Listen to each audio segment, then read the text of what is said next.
Oke, Bang Firdaus, Iya. gimana pendapat hukum Abang terkait laporan Erin terhadap ART Hera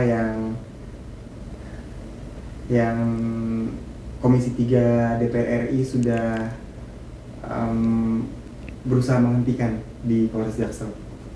Komisi 3 Komisi 3 DPR RI. berusaha menghentikan. Iya, maksudnya dia membuat kesimpulan Oh. untuk Ya karena laporannya terlalu mengada-ngada, mungkin dianggap mengada-ngada.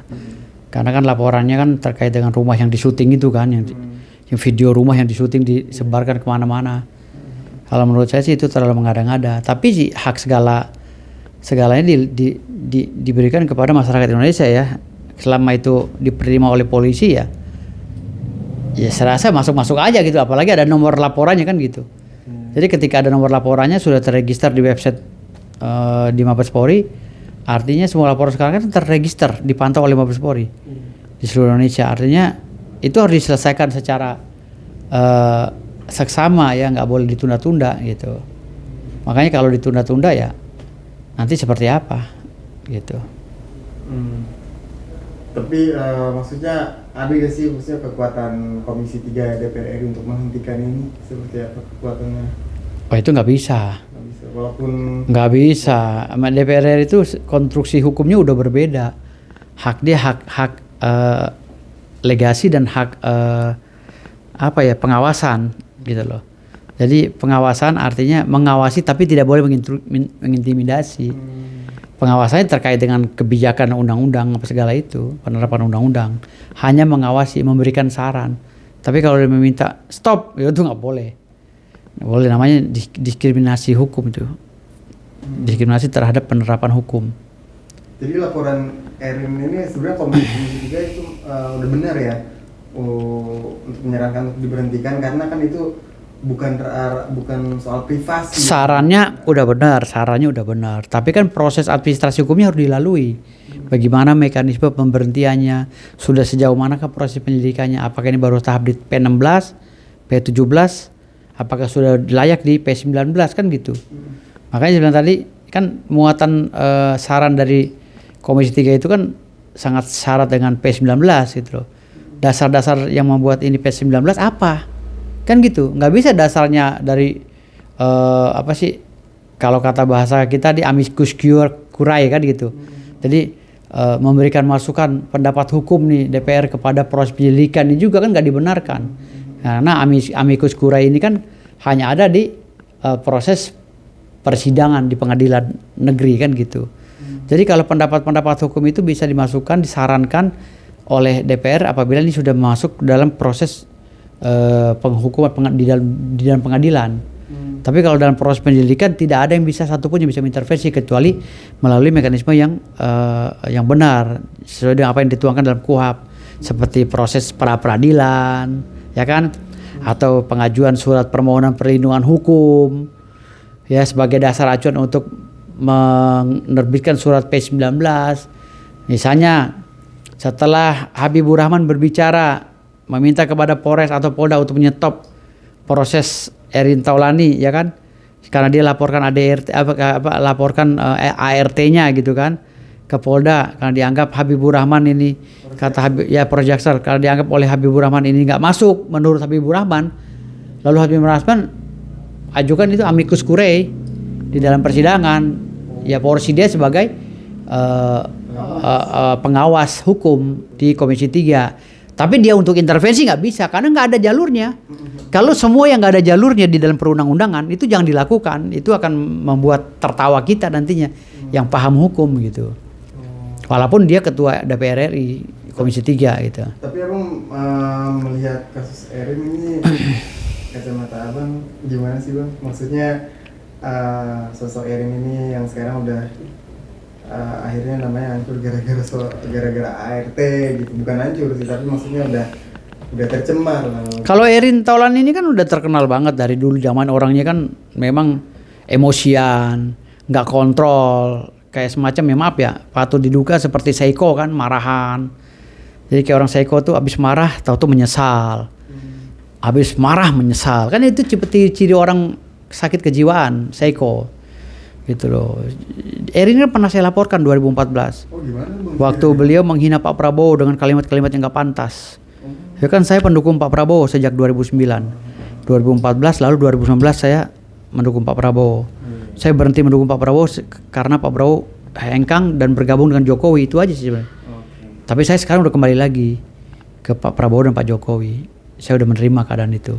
Nah, pada saat 2014, Erin Taulani itu melaporkan memaki-maki Pak Prabowo di media sosial.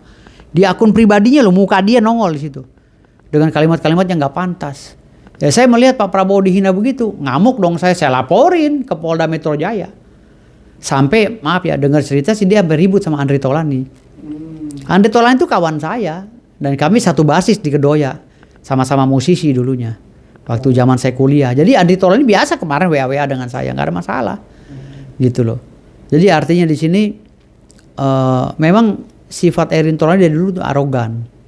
Ya, menurut saya arogan karena saya pelapor. Dan seorang kepala negara yang sedang berjuang, dulu belum jadi kepala negara. Pak Prabowo lagi berjuang mati-matian untuk menjadi kepala negara. Dihina sedemikian rupa yang nggak pantas sebenarnya didapati oleh seorang seperti Pak Prabowo yang negarawan kan gitu.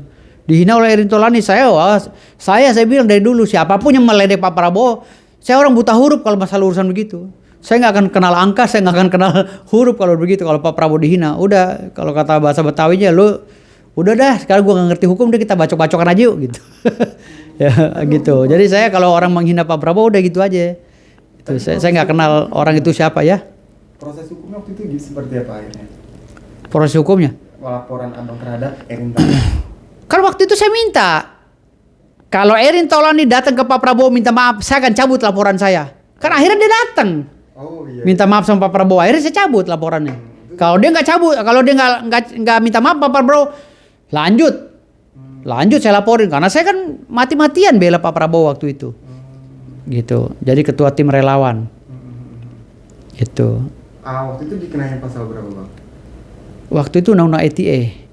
Pasal penghinaan 27 dan 28 kalau nggak salah. Ya, berita bohong dan lain-lainnya. Gitu. Waktu itu 2 pasal saya masukin.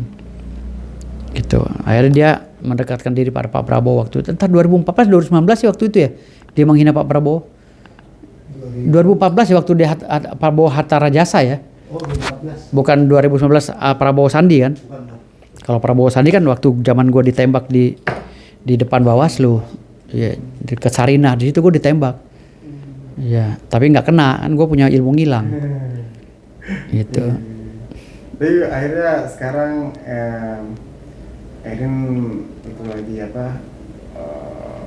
ibarat istilahnya gaduh lagi Bang sama ART. Abang sendiri melihatnya seperti apa Bang? Mungkin abang punya ART juga yang simpati abang terhadap ART itu seperti apa sih Bang? Ya alhamdulillah ART gue tuh, gue punya ART hampir 6 orang ya, 7 orang. Jadi alhamdulillah semuanya baik-baik semua ya. Karena ada beberapa ART di rumah-rumah, kan rumah gue banyak. Jadi dijaga-jagain itu mereka yang rawat. Alhamdulillah gue nganggap mereka keluarga gue. Nggak ada yang gue iniin ya istilahnya sampai dianggap binatang pun nggak ada gitu. Semua gue anggap keluarga. Gue servis mereka karena mereka udah bersihin rumah gue, udah jaga rumah gue kan gitu. Jadi alhamdulillah semuanya itu udah gue manusiakan ART. Makanya kalau melihat Erin seperti ini gue nggak heran.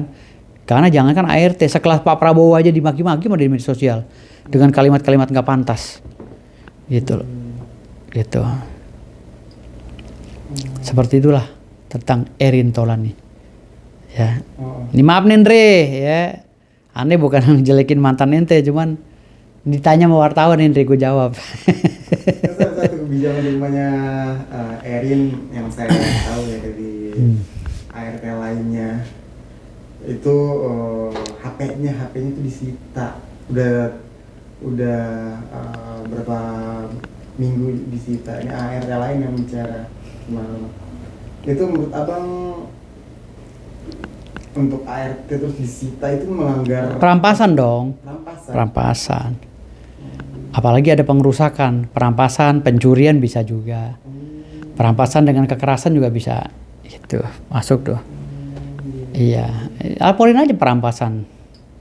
Kalau memang ART itu tidak banyak efek negatifnya juga banyak kalau seandainya Erin Torani merampas handphone itu. Misalnya dia masuk ke emailnya, ada illegal access kan gitu. Ada intersepsi kan pasalnya 10 tahun ke atas tuh panjangan hukumannya. Banyak tergantung HP itu digunakan untuk apa oleh Erin. Kalau dirusak ya berarti masuk pasal pengerusakan kan gitu. Kalau hanya menyita, Kalau hanya menyita perampasan kan gitu kan, bukan hak dia. Merampas dari tangan dia padahal si ART-nya udah minta tolong kembalikan, dia nggak kasih ya. Perampasan. Kalau HP-nya dibuang sama dia ke laut, ke kali ya penggelapan kan gitu. apalagi suaminya tuh sampai panik karena nggak susah berkomunikasi dengan istrinya. Lah iya makanya ini kan Kena pasal. kalau itu pemberatan akibat daripada perlakuan itu akhirnya sanksinya diperberat karena menghilangkan komunikasi pasangan suami istri yang harmonis. Gitu loh. Gitu. Jadi itu pemberatan tambahan dalam satu perkara. Gitu. Untuk meyakini hakim untuk menghukum si Erin lebih berat lagi. Akibat daripada perbuatannya. Gitu. Ini terakhir pesan-pesan buat Erin Bang. Ya nggak ada pesan-pesan sih karena satu bukan bini gue gitu kan. Bodoh amat kan, amatan mau jadi apa kayak kan gitu. Yang kedua juga udah bukan bininya Andre kan gitu. Kalau waktu bininya Andre kan gue jaga omongan dong. Karena gue gak enak sama Andre nya, karena Andre kan teman gue itu. Tapi kalau sekarang ya sebodoh amatan lah. Bodoh amat. Bukan bini gue juga ya. Oke. Hore.